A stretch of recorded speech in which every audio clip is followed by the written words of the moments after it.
कोणतीही डाय केमिकल न वापरता पांढरे झालेले केस मुळापासून काळे करण्यासाठी हा घरगुती उपाय तुम्हाला खूप कामी येणार आहे। आणि फक्त पांढरे केस काळे होणार नाही तर तुमचे केस खूप छान लांब सडक दाट स्मूथ अँड सिल्की शायनी होतील। एकदा नक्की करून बघा, बेस्ट रिझल्ट मिळतो। एकही रुपया खर्च होणार नाही, नॅचरल पद्धत आहे। अगदी घरातीलच काही वस्तूंचा आपण वापर करणार आहोत, त्यामुळे फक्त process step by step follow करा, रिझल्ट नक्की मिळेल। आणि आवडल्यास मित्रपरिवारासोबत नक्की शेअर करा। कोणतंही केमिकल तर इथे आपण वापरणारच नाही, त्यामुळे ना आपल्या केसांना हे डॅमेज पण करणार नाही। तर यासाठी बघा, अर्धा वाटी दही आपल्याला घ्यायचं आहे। हे माझं घरचं दही आहे, थोडंसं पातळ आहे, घट्ट असू द्या पातळ जे पण असेल ते अर्धा वाटी दही आपल्याला घ्यायचं आहे। आणि जसं आता इथे तुम्ही बघू शकता, जर खूप आंबट दही असेल तरीही चालतं आणि खूप असं म्हणजे ताजंच दही असेल तरी चालतं। एकाच दिवसाचं विरजन असेल तरी घेऊ शकता आणि थोडासा आंबटपणा त्यामध्ये आलेलाच असतो। त्यानंतर ना आता अर्धा वाटी दही तर आपण घेतलेलंच आहे। इथे आपल्याला लागणार आहे कांदा। कांदा माझ्याकडे अगोदरचाच कट केलेला होता, स्वच्छ केलेला होता, तोच मी घेत आहे। तुम्ही एक मीडियम साईजचा लाल कांदा घ्या। पांढरा कांदा अजिबात आपल्याला इथे वापरायचा नाही, लालच कांदा घ्यायचा आहे।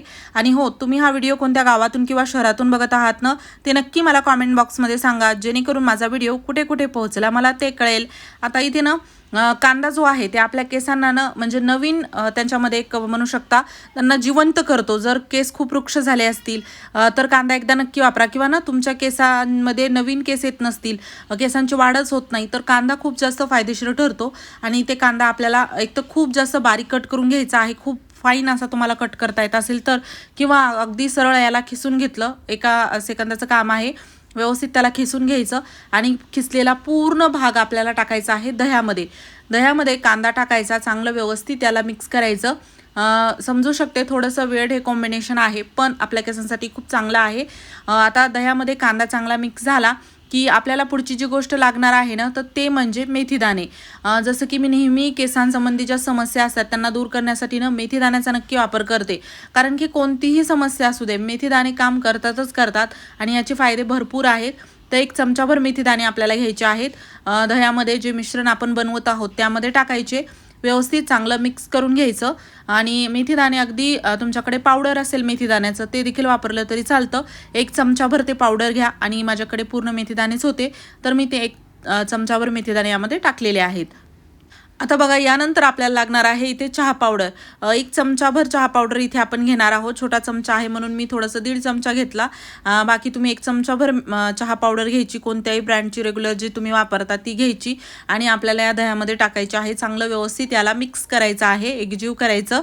आणि जसं आता एक नॅचरल इन्ग्रेडियंट आपण वापरत आहोत, केमिकल तर नाही वापरत, पण यामध्ये एक रिॲक्शन होतं, त्यामुळे आपल्याला हे नॅचरल ब्लॅक कलर मिळतो आणि ते खूप जास्त फायदेशीर ठरतो। तर त्यासाठी इथे आपल्याला बघा लागणार आहे अद्रक। चहा पावडर तर मिक्स केली, अद्रकचा एक छोटा तुकडा घ्यायचा, त्याला स्वच्छ धुवून घ्यायचं आणि त्याला खिसायचं, खिसणीने बारीक खिसून घ्यायचं। आता अद्रक आलं आपण जे वापरत आहोत ना, अद्रकचा रस जर तुम्ही अगदी सहज म्हणजे अद्रक थोडी कट करून त्याला टोचे मारून जर तो रस काढून आपल्या केसांवरती लावला ना सहज बसल्या बसल्या, तरी तुम्हाला खूप चांगला रिझल्ट मिळेल। नवीन केस यायला मदत होते। टक्कल पडला असेल ना तरी अद्रकमध्ये एवढी ताकद आहे, त्यामध्ये असे काही पदार्थ आहेत जे आपल्याला नवीन केस उगवण्यासाठी मदत करतात, त्यामुळे अद्रक नक्की वापरा। आणि अद्रक आता खिसून मी चांगली यामध्ये टाकली, थोडी जास्तच होती, 1-1.5 चमचा अद्रकचा खिस झाला होता बराच असा, तो मी पूर्ण यामध्ये टाकला, कारण की आपल्या केसांसाठी तर चांगलीच आहे। तर दह्यामध्येच टाकायचं, व्यवस्थित चांगलं मिक्स करायचं। आणि त्यानंतर ना आता इथे जे आपण इन्ग्रेडियंट वापरलेले आहेत त्यांना इथे रिॲक्शन यामध्ये होण्यासाठी, त्यांना रिॲक्ट यामध्ये करण्यासाठी आपल्याला साधारण हे ठेवायचं आहे झाकून 10 ते 15 मिनिट। तुमच्याकडे वेळ असेल अर्धा 1 तास ठेवलं तरी चालतं, 10-15 मिनिट ठेवलं तरी चालतं। त्यानंतर ना आपल्याला काय करायचं आहे, 10-15 मिनटं झाले, अर्धा तास झाला, जसा वेळ असेल त्यानुसार 1-2 घंटे ठेवलं तरी चालतं, काहीच हरकत नाही। माझ्याकडे थोडा वेळ होता तर मी 1 तास हे ठेवलं। त्यानंतर आता हे झाकून ठेवलं होतं, एक वाटी घेतली, गाळणी घेतली आणि त्यामध्ये हे मिश्रण टाकायचं आणि याला गाळून घ्यायचं, पूर्ण गाळून घ्यायचं।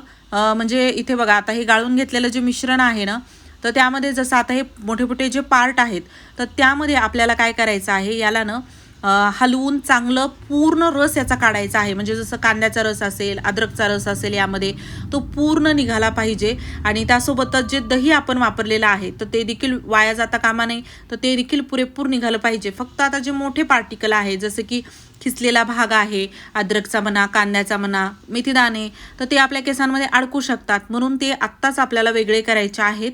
तर पूर्ण मी याला असं बाजूला केलं, वेगळं केलं आणि जे लिक्विड निघालेलं आहे तर ते मी वाटीमध्ये काढलं. आता लिक्विड जर जास्त असेल एका वेळेसाठी तर लिक्विड तुम्ही ठेवू शकता फ्रीजमध्ये, नंतर वापरलं तरी चालतं.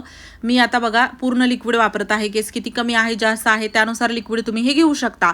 आता वाटीमध्ये लिक्विड आहे, तर आता आपल्याला इथे काय घ्यायचं आहे, सर्वात महत्त्वाचं इन्ग्रेडियंट म्हणजे मेथी दाणे वापरलेच, पण आवळा देखील खूप महत्त्वाचा आहे आपल्या केसांसाठी.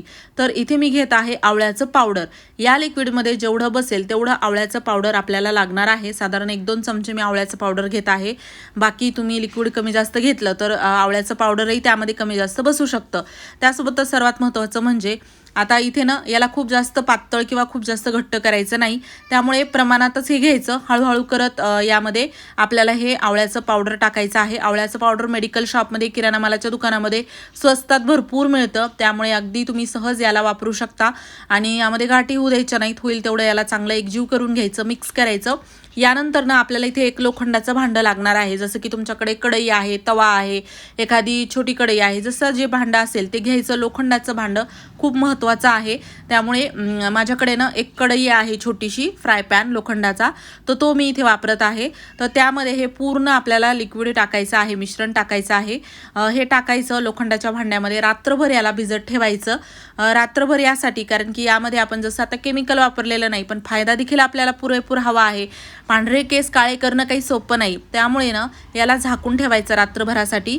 आणि रात्रभरा झाकून ठेवल्यानंतर याचा पूर्ण कलर बदलतो. जसं आता तुम्ही अगोदर बघितलं आवळा पावडर टाकलं होतं, त्याचा कलर किती असा वेगळा होता, गव्हाळ होता, म्हणजे गव्हाच्या कलरसारखं ते झालं होतं. आणि आता जर तुम्ही बघितलं तर हे पूर्ण काळसर झालेलं आहे आणि यामध्ये आपण कोणतंच केमिकल असं काहीच वापरलेलं नाही, नॅचरली हा कलर आलेला आहे. तर यामुळेच आपल्याला हे रात्रभर एखाद्या लोखंडी भांड्यामध्ये ठेवायचं आहे. रिॲक्शन यामध्ये होतं, हे रिॲक्ट करतं आणि हे आपल्या केसांना काळं करण्यासाठी मदत करतं, केसांसंबंधी समस्या दूर करण्यासाठी मदत करतं. आता बघा याला चांगलं मी मिक्स करून घेतलं आणि कलर बघू शकता खूपच चांगला आलेला आहे. आणि आता यानंतर मी हातावरती देखील तुम्हाला घेऊन दाखवते. याला तुम्ही ना जसं महिन्यातून एक वेळा जरी केसांवरती लावलं तरी चालतं किंवा आठवड्यातून एखाद्या वेळेस लावलं तरी चालतं. केस मी तर म्हणेल तुमचे पांढरे नसतील तरी पण लावा, म्हणजे भविष्यात कधी केस पांढरे होणार नाहीत. आणि बाकी केस जरी पांढरे नसले तरी केसांसंबंधित समस्या तर नक्कीच असतात, तर त्या देखील दूर करण्यासाठी तुम्हाला हे कामी येतं. आणि तुम्हाला जर डॅन्ड्रफ असेल ना तर यामध्ये तुम्ही लिंबाचा रस थोडासा पिळून हे लावा. केस धुण्याच्या अर्धा एक तास अगोदर हे लावायचं आणि त्यानंतर केस धुवून एखाद्या म्हणजे सॉफ्ट शॅम्पूने केस धुवायचे. तुम्हाला याचा बेस्ट रिझल्ट मिळेल. तुम्हाला हळूहळू तुमच्या केसांमध्ये फरक जाणवेल, खूप चांगला रिझल्ट मिळतो. ट्राय करा. यासंबंधित काही प्रश्न असतील कॉमेंट बॉक्समध्ये विचारा. व्हिडिओ आवडला असेल लाईक करा, शेअर करा. चॅनलवरती नवीन असाल तर सबस्क्राईब करायला विसरू नका. पूर्ण व्हिडिओ पाहिल्याबद्दल धन्यवाद.